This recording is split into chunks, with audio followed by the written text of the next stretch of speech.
if you have a teenager that you are responsible for, whether it's a female or it's a male, you need to get them to listen to the story.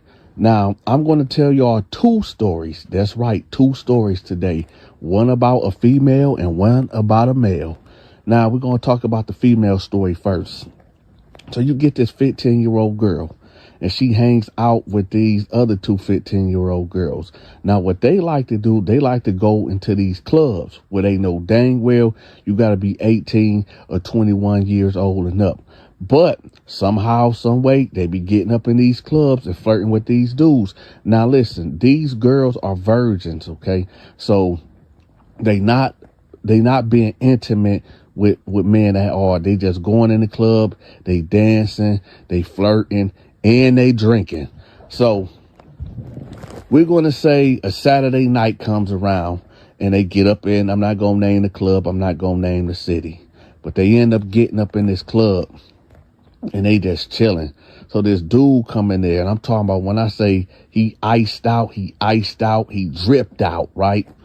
So they looking at him like, who the heck is that? Now, I can't tell y'all who it is, but I'm going to say this. This dude got a lot of money, and he liked to spend.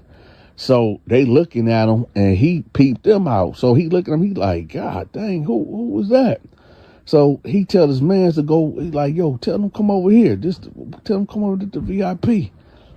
So his man come over there, he like, hey, listen, my homie wants y'all to come over there and chill with him. So they like, all right, come on, let's go. So they get over there, and he tell two of his homeboys, like, y'all, watch out. Let them sit down next to me. So he looking at him. I'm going to tell y'all something. I'm going to be real. Now, I know a lot of you cats going to disagree with me in the comment section, but it is what it is. Now, I don't want to hear that, oh, a lot of these girls be looking grown. Man, let's just keep it a buck. Let's just keep it a bean. Let's just keep it 100. Yeah, a lot of these young girls do be looking grown, but as soon as they open their mouth, you can tell that this is a dang teenager. Am I right or am I wrong? Let me know in the comment section, because we ain't about to play no military mind games. You know dang well that as soon as she opened her mouth, you could tell this girl was very immature and that she sounded like a child. So let's not play the games. So he listening to him. He like, where y'all from? And you know, what y'all doing after the club? And they like, we just going home. We chilling. And he like, here, drink this. So he got bottles already at the table. Now, the bottles that he got at the table, he got 2 bottles over here to the right, and he got 5 bottles over here to the left. He gives them the bottle over here to the left, right, with the 2 bottles at. So they drinking it. And they like, yo, I'm feeling lightheaded. I'm not feeling good. They all 3 of them. They feeling woozy, dizzy, the room spinning, right? So he tell his homeboy like, yeah, hey, go get the car, right? So it's him, the homeboy, the 2 other dudes that he said to watch out, and another cat. So it's 5 of these dudes, and it's 3 of these girls. Oh, so they end up getting the girls out of the club, and they end up taking them to a hotel. Now, when they take them to a hotel, this is where I'm going to have to stop the story, because it get graphic, and I want this video to get out there. Now, you teenagers that's listening to this video, y'all can use y'all imagination. I'm just going to say this. When them girls woke up, their virginity was gone. Okay. And when I say it was gone, y'all know what I mean. These girls, their virginity was taken. Not only that, these dudes filmed it. They filmed it. They violated these girls on camera, and they put it out there. They put it out there on Facebook, Instagram, and adult websites. They put it out there. One of the girls, now, y'all know in high school, you know, dudes be all on these websites, so they see these things. One of the girls could not take the pressure at all. So she ended up unaliving herself. She wrote a letter to her mama and said, I can't deal with this no more. I'm tired of the bullying, this and that, whoop-de-woo. And she ended up taking herself out of this earth, right? The other two girls end up moving out of state. Now, that's their story right there. So, you young girls out there, listen. Number one, let me give y'all some advice. Women, period. When you go to the club, all right, do not let nobody buy you a drink. Okay, if they buy you a drink, you better be right there when the bartender is making that drink. You better have eyes on at all times. When that bartender making that drink and they get that drink to the guy to give to you, you better don't you take your eyes off of them at all. And I'm not saying that all men does put things in girls' drinks. I'm not saying that at all. At all, I'm not saying that, okay? So, but the whole thing is make sure that you just not accepting drinks from any and everybody, because you could end up like these chicks that this happened to. All right. And I just really want to stress that. I know I'm supposed to be telling y'all the story, but this right here is real. This is real life. I really need for y'all to pay attention. When you go to the club, go with a couple of your friends, and with your friends, y'all come together, y'all leave together. It ain't no, oh, I just met this dude and me and him about to dip off. No, you don't know this dude. You don't know what his intentions are. There's guys out here that's out here being predators and doing girls bad, doing girls dirty. We hear all the stories all the time. You know, this is a side story right here. Last year, I was coming from the club. It was like 4 o'clock in the morning. And where I was at a four-way. It was this white SUV right there in the middle of the street. And I'm like, man, what the heck? Because I'm coming from, I guess this person is southbound and I'm coming northbound. So I see him and I'm like, man, what the heck going on? Why this person that's right here ain't moving? So I had this bad feeling. So I pull up and then I get behind them and put my hazard lights on and I get out the car. Yo, why when I get up at the window, on the driver's side window, there's a girl. She couldn't be nothing, maybe 17, 18, 19, maybe even 20. I'm not sure. But she looked so young and she was passed out drunk. So I'm knocking on the window. She ain't moving. So I open the door. Now, when I open the door, I'm going to keep it real with y'all. I opened the door with my shirt because, you know, sometimes being a good Samaritan can backfire. So I opened the door with my shirt and I tapped her. I'm like, hey, wake up. And she looked at me and went back to sleep. I said, hey, what is you doing? And she was like, move. This girl was drunk out of her mind. So I'm like, man, this girl, wow. So her iPhone was right here. So I got her iPhone and I put it to her face to unlock her face. So I'm going through her phone right there in the middle of the intersection. And I get to her mama. So I'm calling her mama, call. Like the third time I call, her mama answer the phone like, hello. I'm like, hey, listen, my name is so-and-so. Your daughter is right here at this intersection. She passed out drunk. And I'm just letting you know that I'm about to pull her car right over here to this gas station on this street right here. Y'all need to come get her. And she's like, oh, okay, thank you so much, thank you. I told her to stop doing this. She always doing this. I told her to stop doing this. I said, that's okay, man, but I'm about to go, but I'm about to pull over here and I'm about to lock the keys right here and blah, blah, blah, blah, blah. She said, okay, thank you. So I end up getting her to move to the side, y'all, and I pull over there, lock the car up, whatever. Imagine if that wasn't me that did that. Imagine if that was a creep. And I know some of y'all like, Lord, that can't never happen. Y'all just don't know.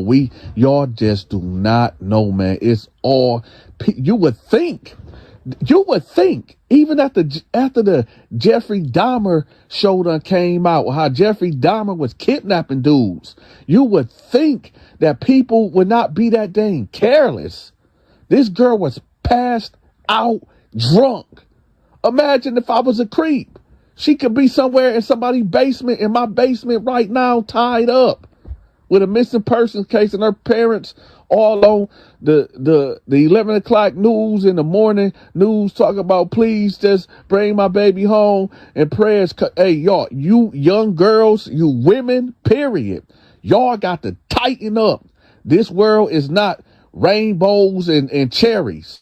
It's real monsters and demons out here. And that story, I'm going to keep telling that story too. I hope the girl that this happened to, that I found in the middle of that intersection, hear this story too. Because, girl, you could have been just another case, a missing person case. If it wasn't me, it could have been somebody else that had bad intentions. And well, you would have just been another victim. So again, young girls, women, y'all heard what I said. Now let's get to the fellas. Now, this is a story where you got a couple of homies. And the reason why this story make me real angry is because when you come from poverty and you come from being poor and broke, and y'all is a crew and y'all grow up like that, and when y'all get older, y'all start doing things that y'all don't supposed to do to make money in the hood, which is selling them drugs. Now, everybody supposed to be equal. You got these 5 cats that grew up together in poverty, and they end up getting a hold of that bag and they moving it. They moving the dog food. I'm not going to say what it is, but for the people out there that know what I'm talking about, y'all know what dog food is. So they moving dog food, and now they getting money. Well, just so happens one of them is getting way more money than everybody. When I say he out there hustling, he out there hustling. Some of these dudes in this crew, they don't want change. Y'all know when these dope things come around, they hey, listen, let me get a 50. Let me get a 50, but it only got $44. Or they come with a big jar of change that they done broken to grandma's crib and stole all grandma. Y'all know how grandma got all that money on them coins in them jars. You know, dope fiend and went in there and broke in grandma's crib and stole all the change. And these dope fiends, you know, they coming to these cats and they turn them away like, no, man, give me dollars, man. Give me money, man. I want no change. Yo, one of these cats, we just gonna name him Toothpick. Toothpick is a hustler. He don't care if you got change. He don't care if you got electronics. He accepting it all, right? So he getting the most money out. He getting the most money out here in these streets. Now, y'all know that there's always a Judas. And if y'all don't know who Judas is the cat that betrayed Jesus. And you know, the crazy thing about the Judas situation is that this man watched Jesus walk on water. He watched Jesus feed 5,000 men and women with 5 loaves and 7 pieces of bread, man. 5 loaves of bread and 7 pieces of fish, right? He seen Jesus heal the blind, heal the sick, cast out demons, right? And what he do? He betrayed them. So like I said, you got Toothpick, the cat that's out here that's really getting that bread out of the whole 5, and you got the Judas that's watching them. This is where this story gets crazy. It's some guys out there that might even be in your family, that done been in the struggle with you, that slept on the same floors as you, that got STDs with you from running trains on nasty chicks out here. Y'all done been to that clinic getting them pills and all that, right? Together, going through it, right? Sharing meals together. Now that y'all making money and he just getting a little bit more money than you, and he know you like to blow trees, right? Y'all always blowing trees. So you know what he do? He put a little extra. When I say extra, he put extras in your blunt now. And now you done inhaled that and done did something to your mind. You have just been laced. Now your mind gone. Now, fellas, I need for y'all to pay attention, man. I'm not saying blowing cannabis is bad, But there's cats out there, man. There are dudes out there that's envious, that's spiteful, that's hateful, that's vengeful. Because you got just a little bit more than them. So they put something in your cannabis and mess your mind all the way up. Got you out here bad. I can't even imagine. Y'all know the stories. We hear about these stories every day where somebody done put something in somebody's drink or somebody done put something in somebody's cannabis and messed them up.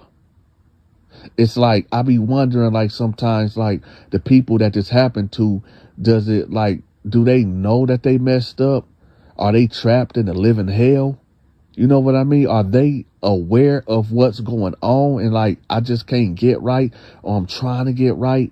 You know, y'all feel what I'm saying? So again, fellas out there, just watch who around you, man. When you give dap to people and handshakes to your so-called partners, make sure, because sometimes that smile ain't matching that handshake. So let me say that again. So I want y'all to write that down. Sometimes when you embrace your homie, make sure that smile is matching that handshake. Because some of these cats out here, man, they just tolerate you. They just tolerate you. And all the while, they want you gone. They want you up out of there. So I'm going to give a real quick recap. Ladies, when you go to the club, make sure you bring some friends with you. Don't be up there accepting drinks from any and everybody. And if somebody do buy you a drink, you better make sure you watching the bartender, from the bartender to the hand to you. Because don't get caught up like them chicks did that I told y'all about in the beginning. And then, for the fellas out there, yo, you better watch. Be careful. Be careful of your circle. Be careful of the people that's around you. Because some of them cats is a Judas that's waiting to betray you. And sometimes that betrayal come in the form of putting something in your drink, or putting something in your cannabis and mess you all the way up. I hope y'all learned something today from this video, because there's somebody out there it's going to happen. It's going to happen. Because King Solomon said there's nothing new under the sun. But there's somebody that's going to listen to this story today or whatever day and get to really thinking, whether you a female that's about to go out and be chilling, like, you know what? Nah, I'm going to fall back and just keep accepting drinks from everybody. I'm going to fall back from, if I'm a teenage girl, be sneaking in the club with these girls. You got time. You ain't got nothing but time. You'll be 18, 21 in a couple years. You got time. So like I said, let's chill. Be a teenager. Stay out them dang clubs. And with that, y'all, I'm out. Hey, I'm Donta.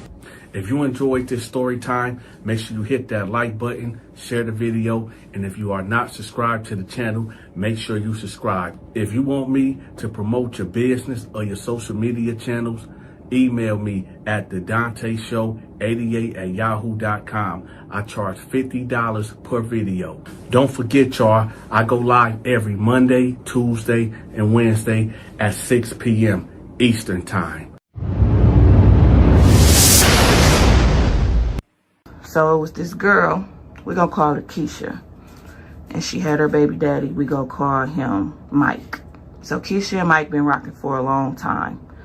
They started off in high school, got out of high school, still dating, got an apartment together, living together. You know the story. Rocking for a long time, eventually have kids, but never got engaged, never got married. It was just Keisha and Mike. She felt like she was entitled to him. They got years invested. They got kids. This is mine. This is my man. Well, Mike, although him and Keisha been rocking for so long, Mike was still doing him. He was with Keisha at home with the kids, but out in the world with his homeboys, his families, by himself. He was still taking numbers, still flirting, basically walking around like he a single dude. And one particular time, he met this girl. We gonna call her Sydney. Sydney was like a woman he ain't never seen before. It wasn't all about her looks. It was just how she carried herself. She was like the epitome of class. Not saying that Keisha wasn't classy or whatever. She was just familiar. You know what I'm saying? Somebody he got comfortable with. He loved her, but he wasn't in love with her. But with Sydney, she was just, I mean, how she dressed, how she talked, everything just screamed a lady, classy, wife. Like he wanted to be with her, but he didn't know how to tell her that he still stayed with his baby mama, still was messing with his baby mama. Basically, they was still a relationship without a title, but he wanted Sydney. So he courted Sydney. He went after Sydney, and he eventually got with Sydney.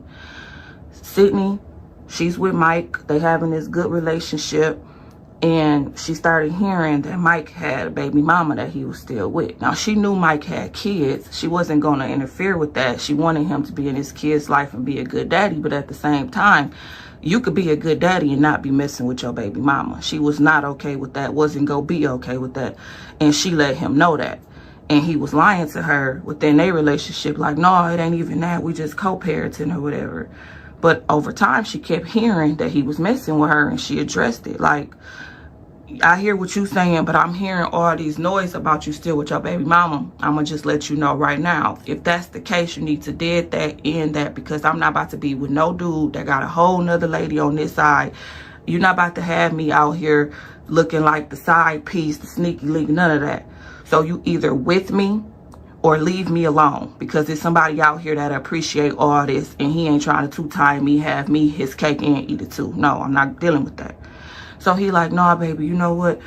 I don't know it. Whatever you hearing, it might be mixed signals out here, people lying on me, but I'm going to let my baby mama know, especially if she's spreading a lie, that this ain't what it is. We just co-parenting. Whole time, he is in a relationship with his baby mama. So he just, out of nowhere, like, tell Sydney, I'm about to text her right now. Like, I don't know what's going on in the street. So now he's sitting there talking to Sydney while he's texting.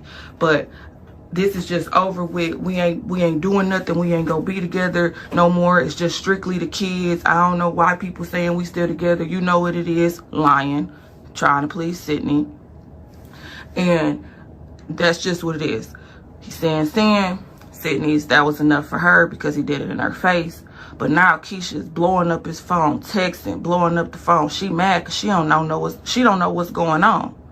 And it just seemed like from that time to fast forward, now he's really just strictly trying to keep it about the kids. But every time he go over there to get the kids, Keisha going off. Because she feel betrayed. She like, how dare you? I've been holding you down. We've been together. All of a sudden, now you meet this chick.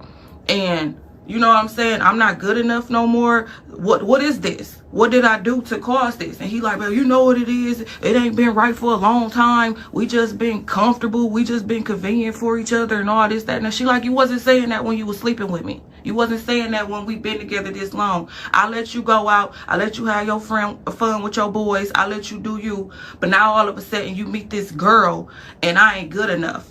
And he like, oh, whatever, where my kids? And she like, and you bet not ever come pick your kids up with her in the car. I wish you would, because, yeah, you go find out how real mad I am. Now, she ain't even trying to take her anger out on him no more. She feel like she's the cause of messing up their relationship. When in reality, Sydney was just knowing her self-worth, and she was just letting him know, I'm not being with a dude who got a female. I'm not a home wrecker. I'm not breaking up none of that stuff. And that's really how she felt. He was lying to her the whole time, making it seem like it wasn't what it was. You know what I'm saying? But Keisha ain't care about none of that. Keisha sees Sydney as a threat. Keisha sees Sydney as somebody that broke up her happy home. So now when she hears Sydney name, think about Sydney, it's on sight. She don't care. So this one particular day, Mike just like, yeah, whatever. Just get over it. You know, we've been done a long time ago. We should have been moved on. And he was just taking Keisha as a joke. He goes over to the house with with Sydney in the car to go pick up his kids. Keisha comes to the door. She like, oh, hell no. Oh, so you thought I was playing? Ready to run out to run up on Sydney, and he hurry up and jump out the car like, no, this ain't even what it's about to be. You need to go in the house, take your way in the house, trying to hold her back and stuff. No, it's this B fault. She the reason why we ain't together. She the reason why all this stuff, and she just making herself look crazy. The neighbors starting to come out, seeing all this yelling and stuff, and they wondering what's going on. And he like, just go get my kids, just go get my kids. She like, no, since you want to be like that, you want to play with me, you ain't seeing your kids, you might as well drive off and take that B with you. No, they ain't coming outside. I don't know her. You ain't introduced me to her. I ain't having her around my kids. Whole time she, you know, her friends of friends of friends and people know Sydney. They know she carries herself like a lady. They know she ain't gonna do nothing to the kids. But she don't care. She don't know her and have the audacity to show up at her house and with her man. No, heck no. So from that day on up, anytime she seen her at Walmart, it don't matter where it's at. They could have been at church. Her mindset is it's on site. It's on site. So now Sydney, being the person she is, now she's like, this my man. It's the principal now. I'm not about to keep letting this girl threaten me and talk junk and run up on me. You know what I'm saying? So now she doing little stuff. She's sitting there posting pictures with him because it's her man. She feel like she can. And she can, you know, but she doing it to be petty. You know what I'm saying? Like, aha, nana, boo-boo. So she posting pictures, she doing stuff, she posting pictures, tagging people that may know the girl. She just doing stuff she ain't got no business doing. And this one particular time, it caught up with her because she should have just left the girl alone, had the relationship with Mike, or just left Mike alone with all the baggage and the drama that comes with him. Because now she's out with her girls, she's having a good time. She decides to go on live, and she's at the gas station. She's on live, and she like, yeah, we out here, me and my girls. This was a well-needed thing. We finna gas the car up, and we finna head out to blah blah blah, telling her location. And the whole time, Keisha is already watching her page and got people watching her page. So she sees that she's online, and she like, oh, so she's at that gas station. Oh. She so mad, in her feelings, out of her mind, just upset about the whole relationship. She ends up grabbing her gun and getting it ready. Her mind is to fight the girl, but whatever pop off, hell, if I got to get rid of her, she just got to go. But I'm going to continue. So she gets in her car, she heads to the gas station. Sydney is still on live, her and her girls having a good time, gassing up, talking junk. Yeah, we out, you know, we finna have fun, we out here, whatever. And here come Keisha pulling up. She pulls up to the pump right next to Sydney, like, yeah, B, I finally caught you. Yo, you know, my baby daddy ain't here to stop me. Your family ain't here to stop me. Nobody here to stop me. And Sydney, still being a woman, but she like, no, it's the principle. I'm tired of this. We finna just fight, get it out of our system so we can move on, so you can see, you can stop it. So when Sydney is about to run up on Keisha, Keisha just hurry up and grab her gun and shoot her in the head. Pow.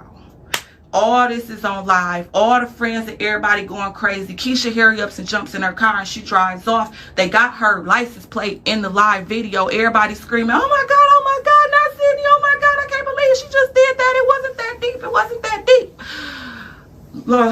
Yeah, it's all there. Everybody saw it. They sent it to the police. Keisha's in jail. Sydney is dead. Mike's still out doing him. The moral of the story is, baby mamas, mothers of children, it is not worth it to end your life over, your freedom over, your peace of mind. If he don't want to be with you, let it go. Baby daddies of children. If the woman does no longer want you, she doesn't want to be with you for whatever reason, let her go. Find somebody that wants to be with you, wants your time, because your peace, your freedom, or your life is not worth it. And with that, I'm out. Hey, I'm Dante. If you enjoyed this story time, make sure you hit that like button, share the video, and if you are not subscribed to the channel, make sure you subscribe. If you want me to promote your business or your social media channels, email me at thedanteshow88@yahoo.com. I charge $50 per video. Don't forget, y'all, I go live every Monday, Tuesday, and Wednesday at 6 p.m. Eastern Time. Okay, so this story is about this married couple The husband, he was a mechanic, and he's been doing that job for years, while the wife was a secretary for a Fortune 500 company. They made their money. They raised their children. Everybody in the community knew them. It was a small community, but it was a nice community. So any kind of rumors that came about, any kind of emergencies, everybody knew everybody. So they know who to tell, who to reach out to. So in this particular story, the wife, she's been the secretary for this CEO man for years. They had a good relationship. They always went to cocktail parties and work related events, and eventually over time the wife started to get jealous of that lifestyle, because even though she had a nice home and she had, you know, wonderful children and a nice husband, faithful husband that'd just go to work and come home, and he didn't leave the house, he didn't have much friends, he was a homebody, it was getting boring to her. But she was used to it, and she had her escape from work, because when she went to work, all she seen was these high society people with these business suits and these nice cars, and eventually she wanted that life. She didn't entertain it because she knew that that wasn't good for her to be jealous. She should be grateful for the stuff she had, but eventually it wasn't enough. So on this particular day, they had a party for the job. It was like a fundraiser for a hospital or whatever, and everybody's supposed to get dressed and dress nice. It was very formal. So she went to the party, she did her thing, what she's supposed to do, all the employees had to go, and she started noticing that the CEO was watching her. She's seen it over time, because you know when somebody watching you, because 9 times out of 10 you watching them too. But she, you know, that seed was already planted. She like, maybe he interested in some, you know, in me, but I don't want to go over there and try to see what it is, because I want to be faithful for my husband. We have a really good marriage. I just wish I had more. You know, I voiced it to my husband. He has his mechanic job and it pays well. He's been with that for a long time, but we ain't got cars like them. You know, I can't dress like them. I can't just shop when I want to. And at first that was fine, you know, but after seeing this all day, you know, all week, these parties, these events, and I'm coming in my homely attire and they dressing to impress, I want this. So she looking at the CEO more. So now she's ready to dive into the possibility of maybe he ain't just looking at me like impressed with his secretary. Maybe he may want more. So she goes over there and she's like, hey, how you doing, Mr. So-and-so? Are you enjoying your night? And he's like, yes, I am now, because you came over here to speak to me. I've been trying to get your attention for a while. And she's like, what you mean? Because she's trying to keep it professional. She don't want to assume it is something that it ain't, but it definitely was something. He like, I mean, you've been working for me for a long time and you've been taking care of business. You've been keeping it strictly business. But I was wondering, and I'm not trying to be so forward, but have you ever thought about something more?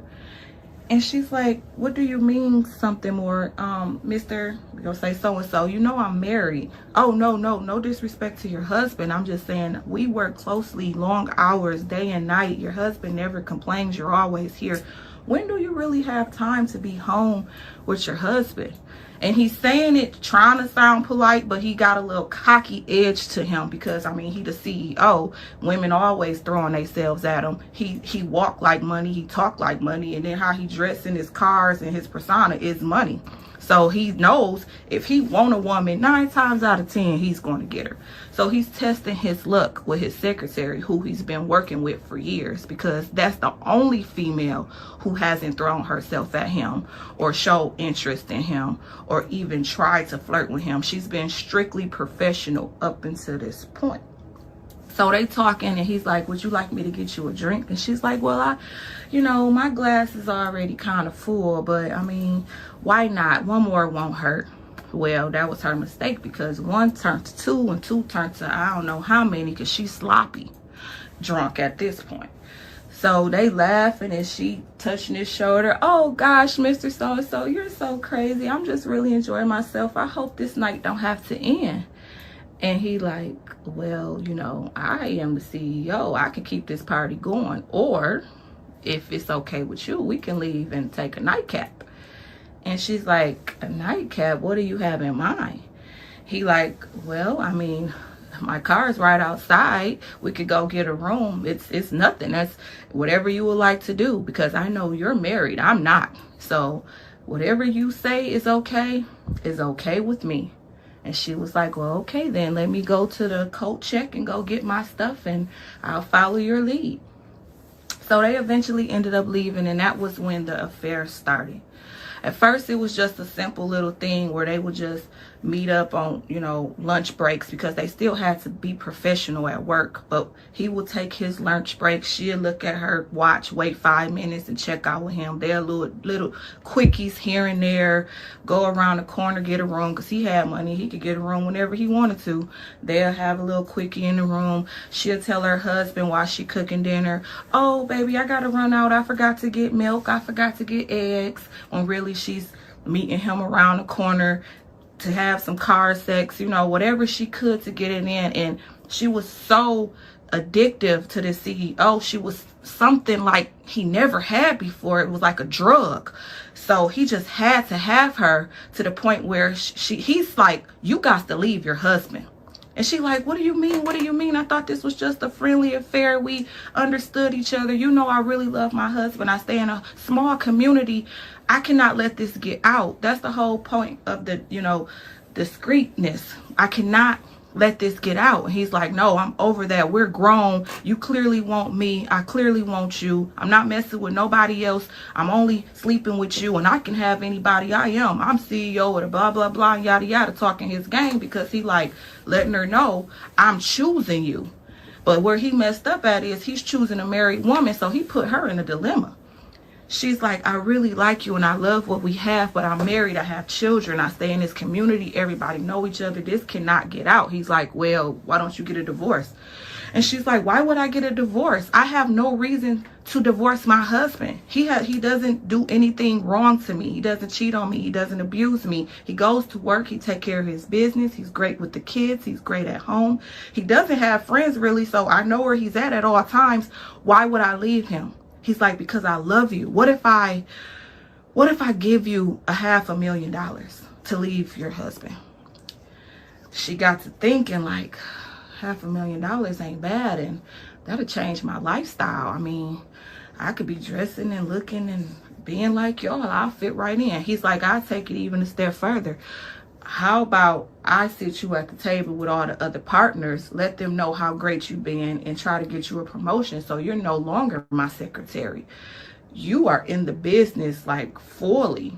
You may not be a CEO, but you wanted a chairwoman. I can get you that position. What do you say? How does that sound? And the more he talked, it was like how the devil was trying to tempt Jesus. It was getting real, y'all. And she just couldn't take it. She's like, I don't know, but I can't divorce him. I can't divorce him. He like, well, you got to figure something out, because I'm not letting you go. I'm going to do whatever it takes. And he was serious. His tone was he wanted her. So she's like, we might have to just get rid of him. And he looked at her like, are you sure? Are you sure about that? Yes, I mean, I want to be with you just as much as you want to be with me, and I'm ready for this life. I deserve this life. I should have had this life, and I settled for less. And he's like, well, I know a guy who know a guy.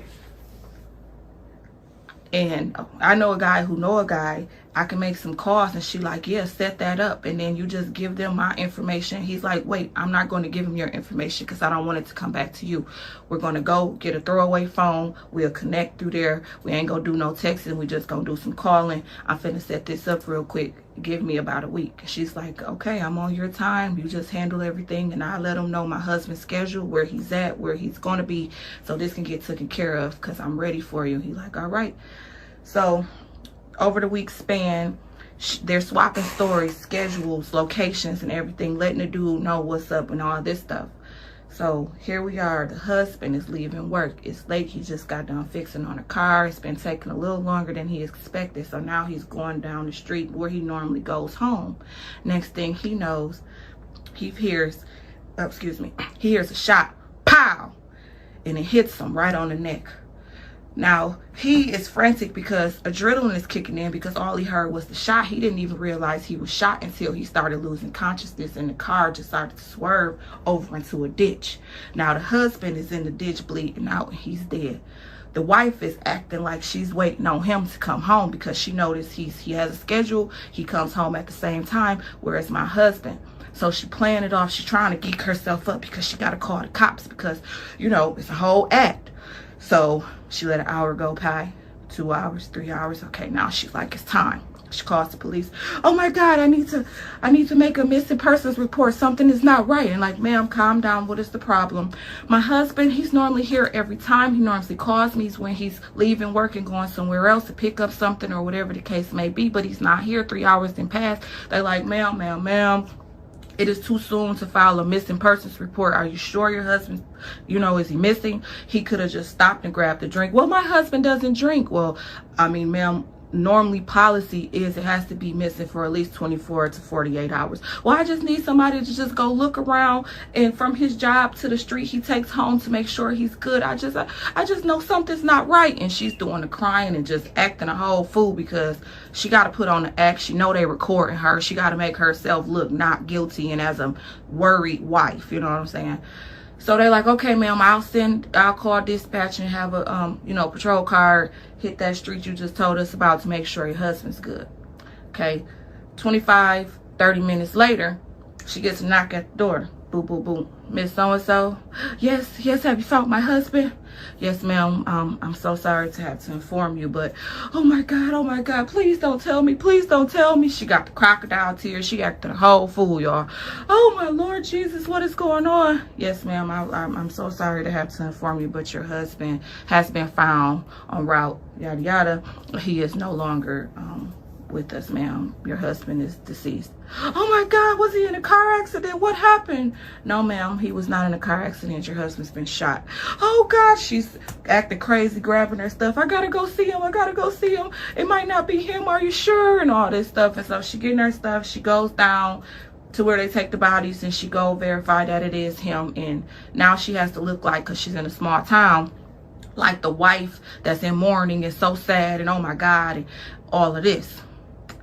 Fast forward, they do their investigation. They looking into the case. They picking up evidence. The person that the CEO called, the friend of the friend, was so sloppy. It was so much evidence that went back to the dude who shot her husband. So they eventually got him within 2 weeks span. They got him. He's singing like a canary. I was hired from the CEO of this company to kill the secretary's husband because they were having an affair. He's talking. The cops is from the same community, so they going home and telling their wives. The wives is telling everybody in the community, so everybody knows now that the mechanic wife was having an affair with the CEO. So now she getting looked at because they wondering like, maybe she set it up. It was so much evidence against the dude and just so much was adding up that it just didn't look right that the wife had something to do with it. So the cops and all the investigators and everything went back to the dude who shot the husband and said, how about you do something for us? I want you to call the wife. We're going to record you and I want you to catch her on tape admitting that she had something to do with it. Make her talk about money. Make her talk about the phone call. Make her talk about anything that can incriminate her so she can get, you know, brought up to charges about this, and you ain't about to just take this by yourself. Make her talk about the CEO. Whatever you got to do, get this woman. He like, I'm down. If it helps get my time off or me some cut time or whatever, point me whatever direction you need me to be at, because yeah, I ain't do this alone. So he, you know, they doing all their little wiring and setting stuff up, and next thing you know, he calls. He like, hey.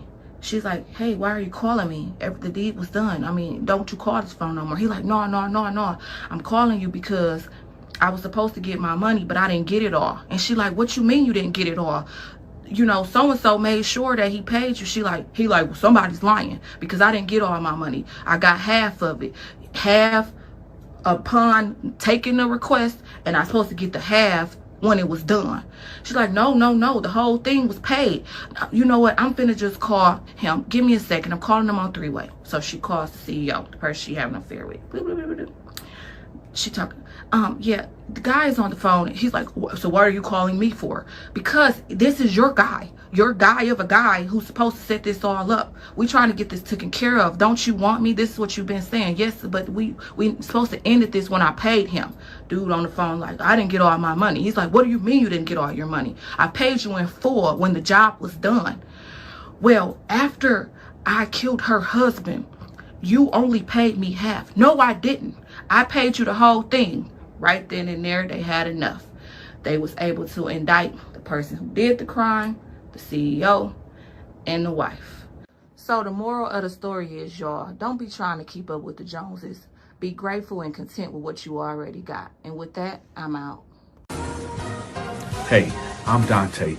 If you enjoyed this story time, make sure you hit that like button, share the video, and if you are not subscribed to the channel, make sure you subscribe. If you want me to promote your business or your social media channels, email me at thedanteshow88@yahoo.com. I charge $50 per video. Don't forget, y'all, I go live every Monday, Tuesday, and Wednesday at 6 p.m. Eastern Time. If you are not a gang member and you get locked up in Fulton County, do not, I repeat, do not become a gang member or you're going to get your head cracked to the white meat. Let's get to this story. Oh, shit. Here we go again. So you got Tar T being a Crip and you got my homeboy Homicide being a Blood. Now, I told y'all at the beginning that Homicide was already in there with me. Now, I got to give a full disclaimer for the people that do not know who I am and just now tuning into my stories. I am not a gang banger. I never was in no gang at all. I just had a whole bunch of associates that was gang members, okay? Whether they was Crips or Bloods or GDs, okay? But Dante ain't never gang bang. I just knew cats from the streets. And when I got locked up, naturally, me being who I was, I just gravitated, or should I say, gang members gravitated to me for my wisdom and knowledge, okay? So, Homicide was actually a guy that I knew from the streets. Like, I really knew him from Atlanta. I told y'all the story about Homicide already, so y'all just gonna have to go find the video about how I knew Homicide from the streets. So me and Homicide in there kicking it, and he come to my cell. He like, hey man, Dante, man, what's up with your cousin Rosalie? Now Rosalie is from Atlanta. Matter of fact, all this is happening in Atlanta. So basically, when we was in Atlanta, it was me, Tar T, Homicide, my cousin Derek, my sister Pig, Dominique, Al, who else? Kia, and I think Man was there too. I'm not sure. But we all was at Pig House in Covington, Georgia. We were just all chilling. And my cousin Rosalie, she pulled up, and Tar T was like, man, she is bad. And Homicide, and I'm gonna be real with y'all, I think Homicide didn't like Tar T off the strength that he was a Crip, but it could have been some other things some underlying things going on that I see. For y'all to get the beef between Homicide and Tar T, we have to go all the way to the beginning. And I don't think y'all really want me to go all the way to the beginning. Like I said, y'all got to go find the videos about Tar T and Homicide. But so Tar T like, yeah, man, Shawty's so fine, man. She's so fine and all this and that. And Homicide like, man, she ain't gonna want you, man. She ain't gonna want you. And he was like, man, there you go with all that hate. There you go with that hate and stuff. Long story short, the next morning, I get woke up. Man, Dante, Homicide and Tar T about to fight upstairs. They about to fight. And I had to get up there because I was the mutual friend between the two. And I had to basically break that up. So anyway, we back in jail. So Homicide like, man, hey, man, I want to holler at your cousin, man. I want to holler at your cousin. I was like, all right, well, shoot, when I get a visit, because she visited me once a week while I was locked up. So I was like, all right, I'm going to holler at her when I see her after visiting. So he like, all right, bet. So then, remember y'all, every Tuesday we get new inmates. Like that was the rotation in the jail. They didn't want everybody, getting comfortable. So if you wasn't a problem inmate, you would usually stay in your dormitory. But 9 times out of 10, out of maybe 3 months, you gonna get moved. So they pop the doors and dudes start falling in, right? And guess who coming there? Tall T. So he beeline right over there to us, the Atlanta crew. And, we like, what's up? And Homicide just look him up and down like, yeah, whatever. So me saying that is to say, now that I think about it, y'all, yeah, I wondered that they really, like, before I came to Atlanta, I wonder that they gangs ever get into it. But they never told me anything about them like physically fighting or beefed out, but you could just tell it was just always animosity. So we over there chilling, we over there talking, and Homicide was like, hey man, he just brought it up out of nowhere. He like, yeah, I can't wait to see Rosalie. I can't wait to see her.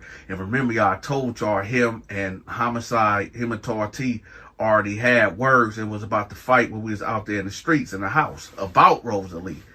Because Homicide was hating on him. So he was like, man, bro, there you go again with that, bro. Man, why you sitting up there bringing up my girl name? Now, up until this point, yeah, this what Tar T says. Why you bring up my girl name? And Homicide, man, that ain't your girl. I'm like, and this is a shock to me because I'm thinking like, I think Rosalie would have told me like if she was talking to Tar T, so I'm just quiet. And they argue back and forth. He like, man, that ain't your girl, bro. That ain't your girl. He like, man, that is my girl. That is my girl. And he like, well, you need to keep her name out your mouth and all this and that. So this all new to me. I'm like, man, y'all chill out, man. Don't start doing that. Now remember, y'all, Tar T is a Crip and Homicide is a Blood. So as they lightweight arguing, they gang members start coming up like, what's going on? What's going on? And now, me being the mutual guy, like I said, y'all, I want to give a quick disclaimer. Now, if you are not a gang member, right, on the streets, don't go in here trying to be a gang member because it always turn out bad. These cats will put you on a dummy mission and get you jammed up. That's all I'm saying. Just go in there, be you. Hopefully you ain't a piece of crap, and hopefully you stand up for yourself. And that's all you got to really do to survive the county jail. But particularly this, people wonder like, what county jail you talking about? This Fulton County. So they like, man, what's up? And they saying they little gang stuff. And I'm like, man, it's all good. And one of the Crips like, no, you don't speak for him. Tar T like, hey man, chill out, man. This is my homie Donta, man. Chill out. So at this point now, I'm getting upset because I just got disrespected by one of these Crip dudes. So Tar T like, nah, man, this is my homeboy Donta. It ain't nothing. We just talking. So they tell the Tar T like, look, man, you can't be over there mixing with them because there's Bloods over there. We ain't really rocking with the Bloods right now. So he like, all right, man, Donta, I'll holler at you in a minute, right? And that was rightfully so. Tar T supposed to go with his people, okay? I'm a neutron. I'm neutral. So he can kick it with me or whatever, but when the Bloods start coming around, it can get, a little sketchy. So he has to go over there with his people. So I'm talking to Homicide like, man, why you always doing that? He like, nah, man, he talking to Rosalie. Man, look, when you go on the vision floor, man, ask her, is she coming today? I was like, yeah. He was like, man, ask her, is she talking to this clown, man? Because that dude always trying to claim people. I'm like, all right. So my name get called, I go to the visit, bro. Rosalie right there with my mama. So we talk. I'm like, hey, Rose, you talking to Tar T? She like, I mean, something like that, but I mean, he ain't my man or nothing. I said, oh, but like y'all talking, like that's like he one of your dudes. She was like, you know how I do it. I'm using these niggas for money. I'm like, oh, okay. I was just wondering. She was like, why? I said, well, he in here. She was like, oh, that's why he ain't been calling, blowing my phone up. I'm like, okay, so it ain't nothing official. It's just, he just one of your dudes, right? She like, yeah. I was like, okay, well, Homicide he said he wanted to holler at you, whatever. She like, I mean, what do you want to holler at me for? I don't like him. I said, oh, you don't? She was like, heck no, he too aggressive. And I was like, oh, all right. So I said, all right, that's what it is then, right? So we ain't really talk about nothing after that. So let's get back to the dormitory. So we get back to the dorm, and Homicide right there at the door, like, hey, Dante, what happened? Did she come? What happened? I said, look, bro, she ain't messing with you. What you mean she ain't messing with me? She ain't messing with you. She said you too aggressive. He like, man, I'm gonna holler at her when I get out, man. She's talking about I'm too aggressive. I said, actually, you are aggressive. You remember that time when we was at Stonecrest Mall and we were trying to get up on the white chicks? It was like, no, that wasn't my fault. I was drunk. Let me tell y'all what this dude do. So it was me, Homicide, and Al, right? We was at Stonecrest Mall.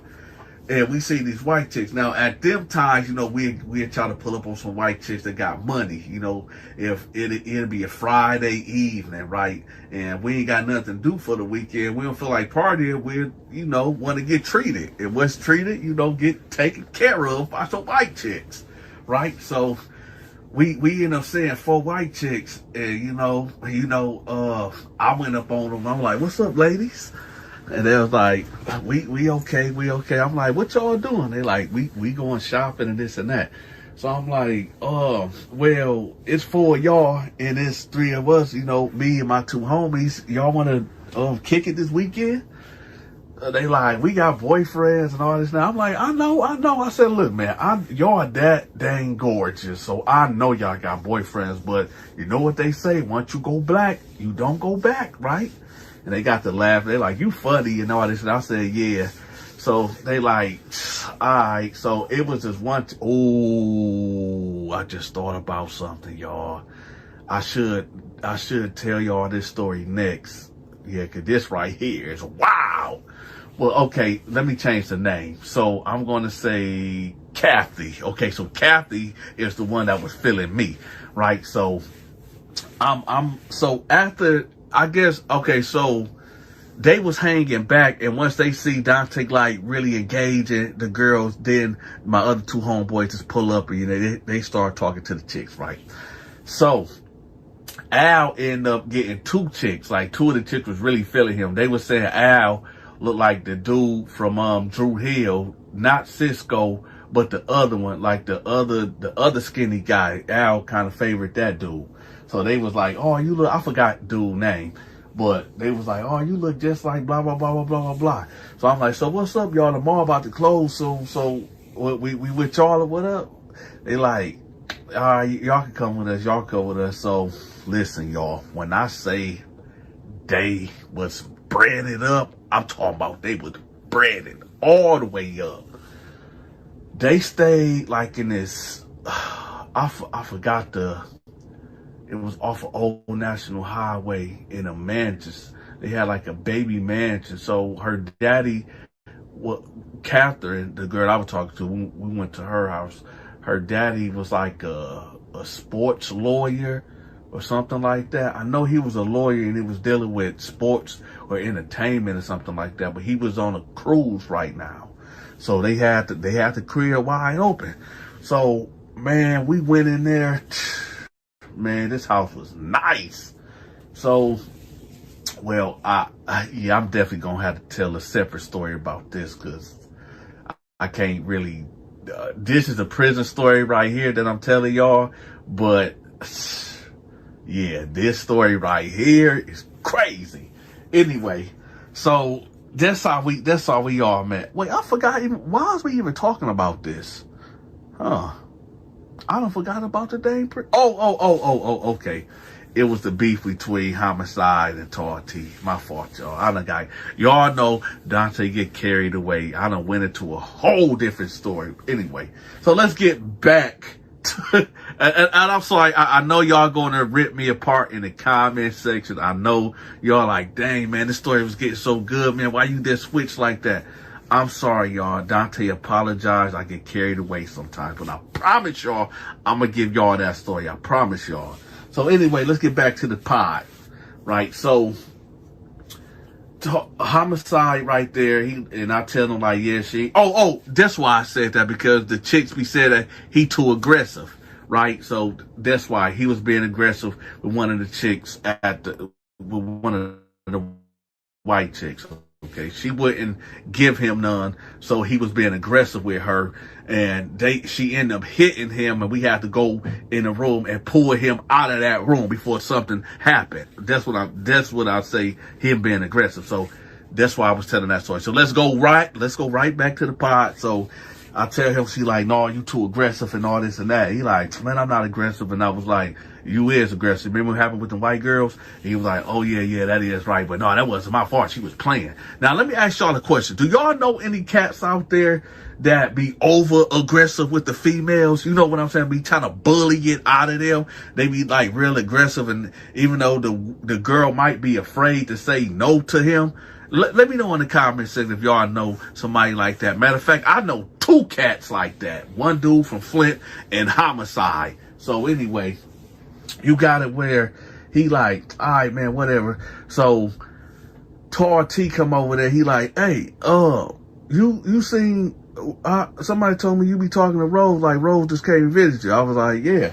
And Tar T was like, Homicide was like, man, she ain't thinking about you, man. She probably out here seeing another dude. He was like, look, I done told you already, man. Stop beating up my girl, man. He like, man, that ain't your girl, man. Donta just visited her right now. He said that she ain't even feeling you, man.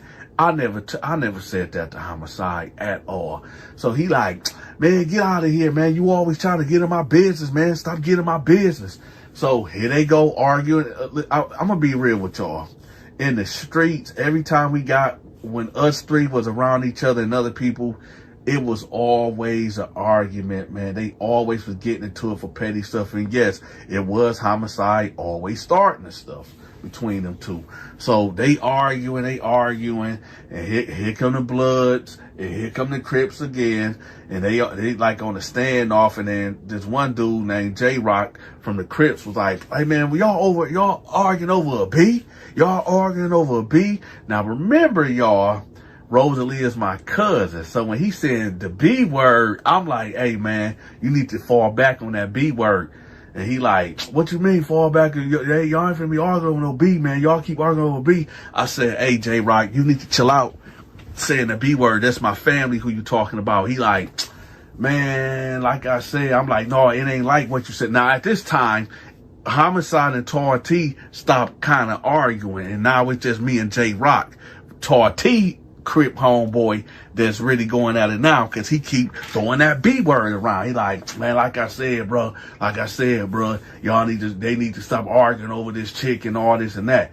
So I'm like, all right, but like, you need to watch your mouth. He like, I ain't gotta watch. We can go back in the shower and we can fight. So I'm like, man, it ain't nothing. So then Tar T like, no, y'all ain't about to fight. I'm like, no, he keep disrespecting. I'm gonna have to teach him.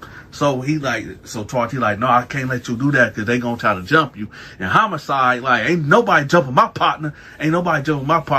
So the other dude now, J-Rock, I think he was scared of me, because he like, no, it ain't gonna be no one-on-one. We ain't doing that. No, I don't know how they play it, but no, Crips, we all stick together. And Tall T, man, you better pick a side, man. You better pick a side, bro. So he didn't want that one-on-one with me, because he could give every excuse. He bringing other cats in it, talking about, oh, we a crew, and in one fight we all fight. No, Donta and Neutron. I'm not no blood. I'm not no gang member. Let's go back in this. You called me out. You came with the disrespect, right? So we are arguing back and forth, and somebody done tipped off a guard. The guard come through, walking through there. Everybody dispersed. And about 5 minutes later, Homicide like, hey, man, we finna just go ahead and get these Crips up out of here, man. So I'm like, what you mean? He said, well, we finna bang out on them. I'm like, nah, man. See, and that's why I said, man, when it comes to this gang stuff, and you got homeboys on both sides. It's like I'm always caught in the middle of something. So I'm like, Tarty, my man, and Homicide is too. So it's like, what can I do? What can I do? So I'm like, you know what? Let me go here and talk. Let me go talk. He like, no, man, we finna. I'm getting tired of these. But what it really is, y'all. I don't, like I said, I don't really know the beef between Homicide and Tarty. Honestly, like I said, when I first moved into the neighborhood in Settlers Grove, I met Tarty first, and then I met Homicide. And when we all met, when we all was together for the first time, we was at this party called it was at a warehouse or whatever, and all the hoods and Covington and Conyers like was all there, and it just seemed like they just had animosity, like they knew each other post me, but I don't know, maybe because they was from different gangs, I don't know, but I know one thing. Hold on, I need to drink some water. Hold on. What the heck is this? There's like vitamins in this dang water. Anyway, I don't know, man. I don't know what they beef was all about, but anyway, I'm like, no, man, but we'll just leave it alone. He like, no, man, we finna ride on. As soon as he said that, here go Tarty and 4 Crips. It was like 5 of them. And Homicide, it was like Homicide and maybe like 8 Bloods. So it was like 5 against 9. They end up just coming out of nowhere, just punching on Homicide, right? I got the punching on J-Rock. And then here come the Bloods coming this way. Right now, I wasn't hitting Tarty. I was only hitting J-Rock and with other Crip that was in my way. Because once it's on, right? So at this point now, it's just a fallout brawl. It's the Bloods versus the Crips and Donta right in the middle of it all. But it looked like that I'm helping the Bloods. So it's really like 10 on 5, right? It got real crazy. There was one dude. What was this dude named Poo Poo? This dude hit so hard, and he was a Crip, man. I ain't gonna lie. I had J-Rock. Okay, so J-Rock, he was like trying to boost me, trying to pick me up off my feet, but I locked down. I got the elbowing him in his back, like boom, boom, boom. Poo Poo came out of nowhere after he like slammed 2 Bloods, right? Then he come out of nowhere like boom. This dude hit me so hard, y'all. I didn't get knocked out, but I was in a daze. He like knocked me into tomorrow. Like I was like, what the heck? Have you ever got hit so hard that everything got so quiet and you hear that ringing noise in your ear? It was like that, man. Hey, shout out to Poo Poo, man. Oh, wherever you at, man. If you listening to this video, man, shout out to you. Matter of fact, hey, I need everybody to put your area code in the comment section. Right now, I'm going to represent Flint, Michigan, so I'm going to put 810 in the comment section. But y'all, let me know where y'all are from and put y'all area code in the comment section. But Poo Poo hit me so hard, y'all. I'm like, I'm knocked out, but I'm standing. And I'm still holding J-Rock. So all I'm thinking like, what the heck just happened? And then J-Rock just come up out of it. Then I don't know, was it Homicide or one of the Bloods pulled out that sword of justice and got the poking. And one of the Crips was like, oh, it's like that? It's like that? All right, come on, y'all, fall back. Right? For the sake of time, I got to end this video. I'm going to give y'all another story. But I'm not going to forget to give y'all about that story when we all went with the white girls. But with that, y'all, I'm out. Hey, I'm Donta. If you enjoy my story time, y'all going to love my movie that's coming out in October. But I need y'all help. I need y'all help to help me finance this movie. So if you can, put something in the PayPal or put something in the Cash App. And with that, y'all, let's get back to the story. So we pull up to the projects. I'm like, man, come on, man. He like, what? I said, dude, I told you I ain't trying to talk to no ratchet chick, man. He like, man, she cool. I'm telling you, she cool. So I'm like, all right, man. So when we get to her house, she answered the door. Now, again, like I said, shout out to all the big, beautiful, big women out there, okay? So she answered the door, and Kiki is now big Kiki. Kiki is like 6 foot, maybe pushing 320, right? But so she's not sloppy looking. She look in shape though, but she just big.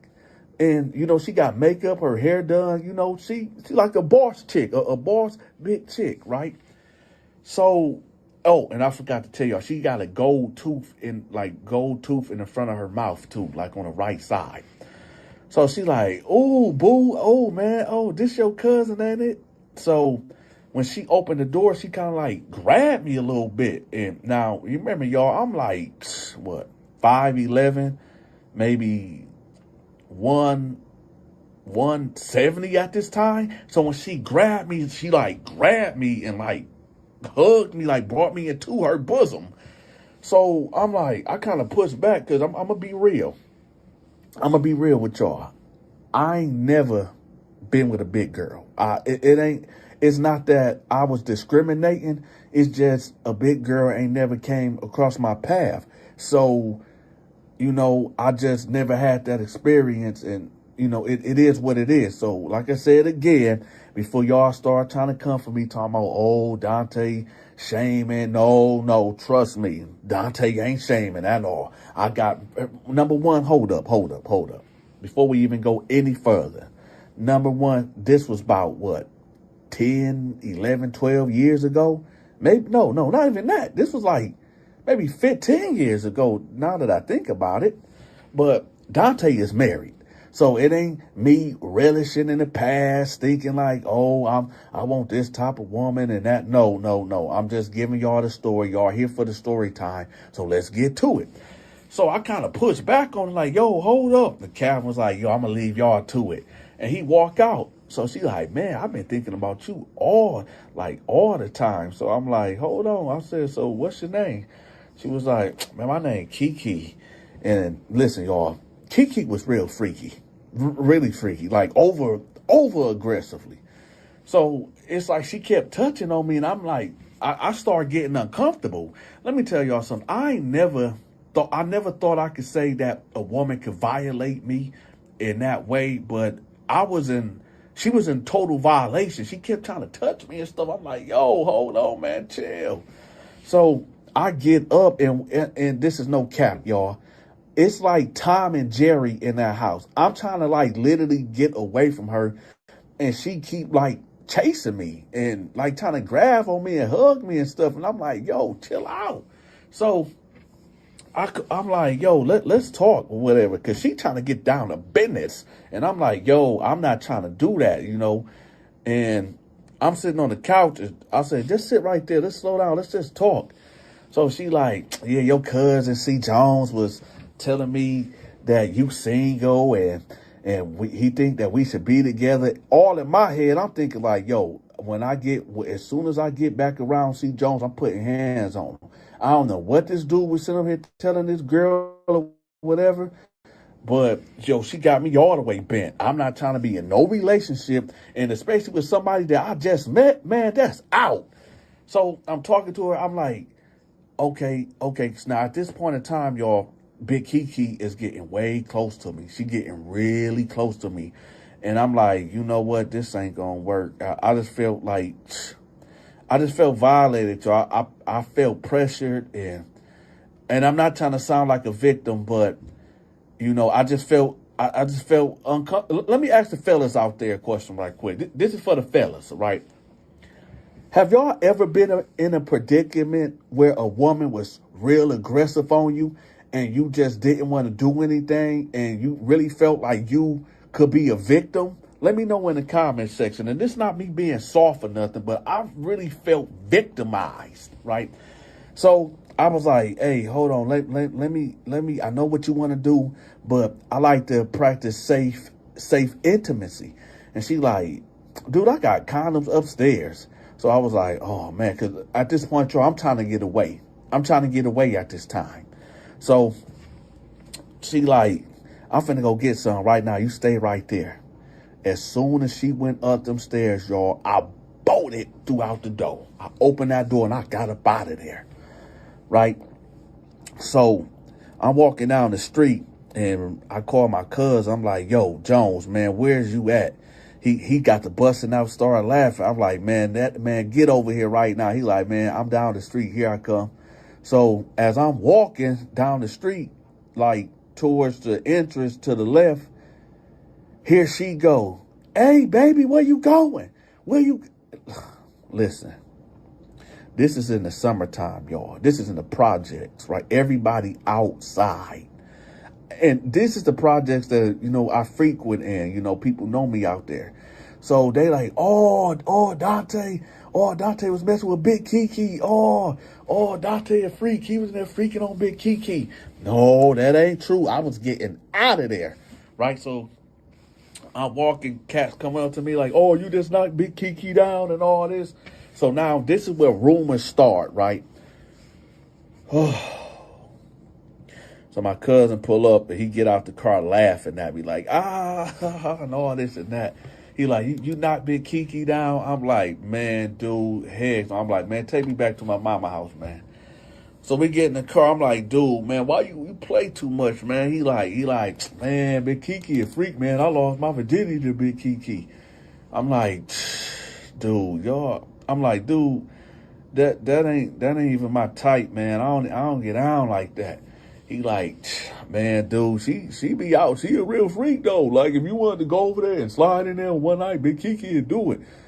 All I'm thinking is like, this girl probably got every STD in the world. She out here in the projects. And listen, this ain't no shot at nobody in the projects, because there are good people and there are good, wholesome women that's in the projects, okay?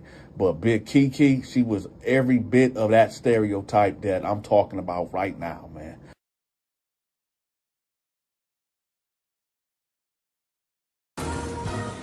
Hey, I'm Donta. If you enjoyed this story time, make sure you hit that like button, share the video, and if you are not subscribed to the channel, make sure you subscribe. If you want me to promote your business or your social media channels, email me at thedanteshow88@yahoo.com. I charge $50 per video. Don't forget, y'all, I go live every Monday, Tuesday, and Wednesday at 6 p.m. Eastern Time.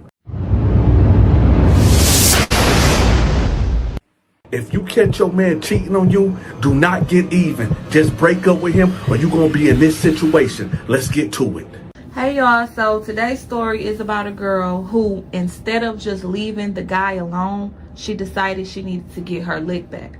So this girl, she was dating this guy for I don't know how long or whatever, but they were in a relationship and she felt like she was doing everything right to this guy. You know what I'm saying? Like she wasn't cheating on him. She was trying to please him, satisfy him, be everything that he needed in a girlfriend. But eventually she started to realize that maybe that wasn't enough. So she had a friend. It's always a friend who want to tell you about your relationship, tell you about your man, got you thinking and overanalyzing everything. But in this case, homegirl was right. Her friend was saying like, how's your relationship going? You seem real happy. And the girl like, yeah, I mean, everything seems fine and dandy.